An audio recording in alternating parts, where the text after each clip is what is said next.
Okay, so that's a little bit different. Um, I was 25 when I had the balloon put inside my uterus, filled with really hot water, and burned my liner of my uterus. Okay. And exactly 9 months later, I had a hysterectomy. Okay. Let me explain to you a downward spiral. A downward spiral is where you can't catch yourself. You can't stop. There ain't nothing you can do. You can cry about it. You can do everything in the world. You can pray about it, but you can't catch yourself. I mean, if you can, I'm proud of you because damn it, I couldn't. And I tried. Every time somebody brought up, are you going to have any more kids? Because I already had to. I'd cry. I did this for over a year straight. 2 years. And one day it finally stopped. I was so fucking drugged up on fucking medicine though, between the shrink and the ex-husband, husband. It just stopped because I numbed it enough, I guess. Like everybody says, that's what you're doing. We do drugs. Even prescription drugs. You're numbing it, right? When I came off all the prescription drugs from the shrink and the drugs, the pills and shit, everything, when I became totally clean 9 years ago, the downward spiral wasn't there no more for that. Because I had another traumatic experience happen, and it was there for that. Because right after that is when I became homeless, had a home, became homeless, had a home, and then became homeless where I had to let my kids go somewhere else. And then that downward spiral hit. And when I say it hit, I mean it hit hard. 23 hours a day I could sleep. The only time I was happy is when I was asleep on the phone with my kids. I legit did not handle it well. I should have died. I didn't eat. All I did was sleep.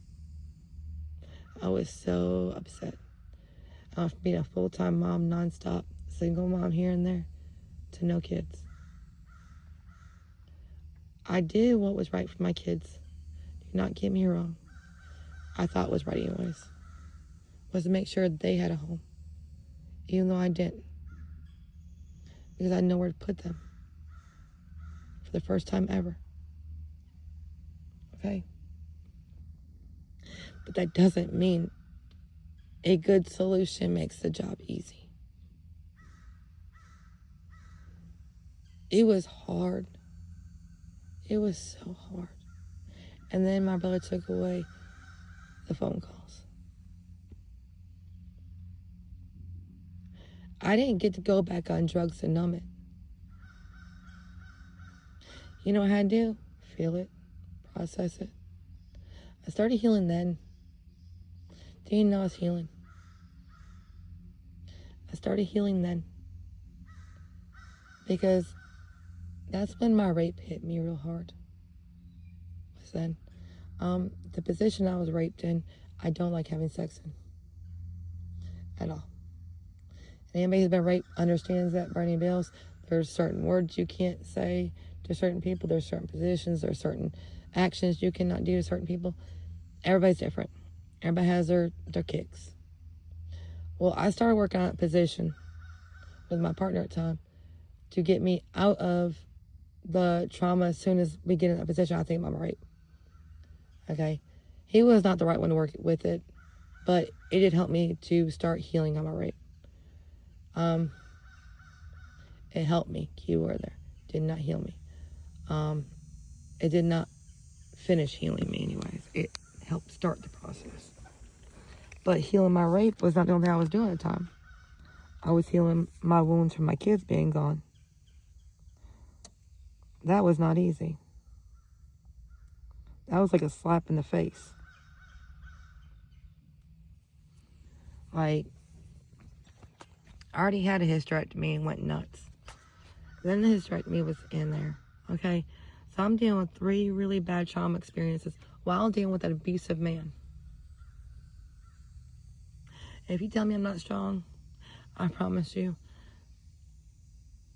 I don't have to be strong. I don't have to show you how strong I am. I know how strong I am. Okay? And dealing with people using me still. While it's all going on. And try and be kind and nice to people. That's okay, though. That's who I am.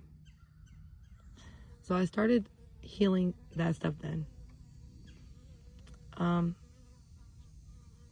When I left him and went away for 9 months,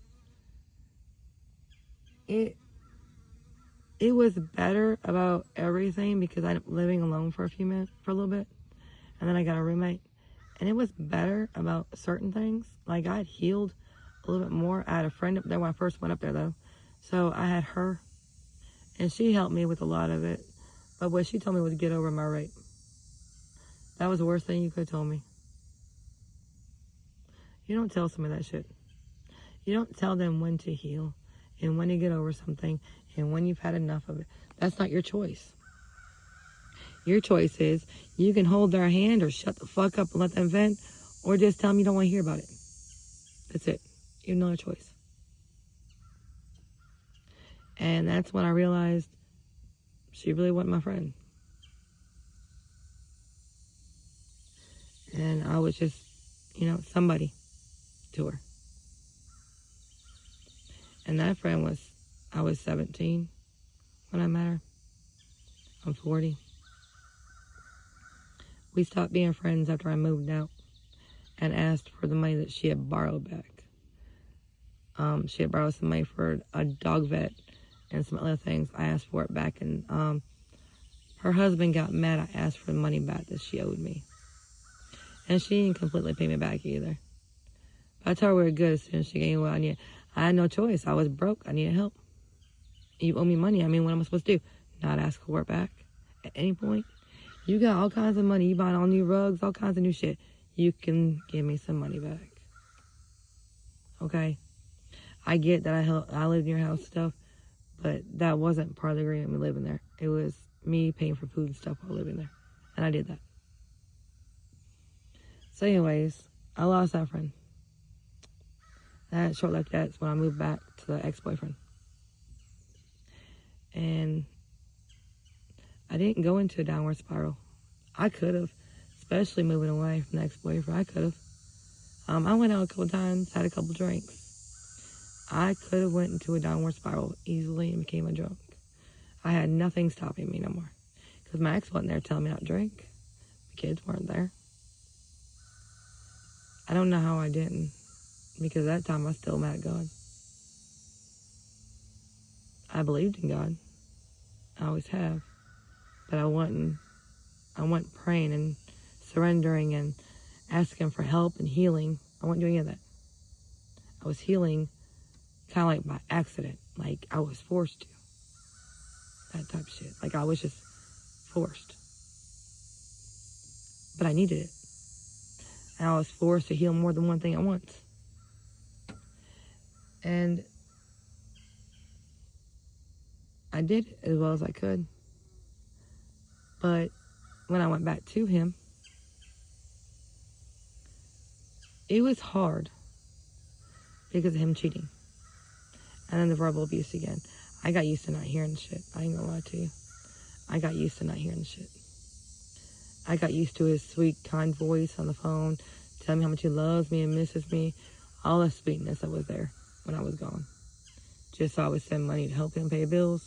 Because I did. Of course I did. That's who I am. And all because he wanted me to come back just so he could hurt me. Well, he ended up hurting me. But he didn't leave. He stayed. Okay? So, not everything works out like you plan. That's what I'm trying to say.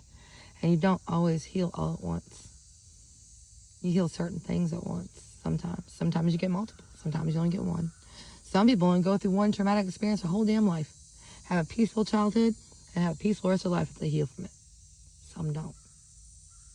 Everybody doesn't experience the same life. Some have great childhood and have bad begin adulthood till they're like 40, and then all of a sudden they heal. Like, everybody is different. Everybody has different stories. Everybody has different traumas. That's why I said I've been through so many traumas. I'm telling you, if I can do it, anybody can do it. I've had 39 years of trauma. Non-stop. I didn't have peaceful childhood. I didn't have peaceful teenage years. I was made fun of and bullied worse than anybody in my school in my teenage years. Yeah, even people who are my friends bullied me. So yeah, no. Just remember, some people have it worse than you and some don't. That doesn't mean you have to be an asshole to them. Be kind anyways. Show kindness, show love, show respect, and learn loyalty, damn it. Or you ain't gonna have no real friends. You hang out with fake ones over there. Enjoy them. They'll lie to your fucking face and don't give a shit. You enjoy that shit. I ain't playing with that shit no more. I will not be around fake people no more at all. Y'all can keep that.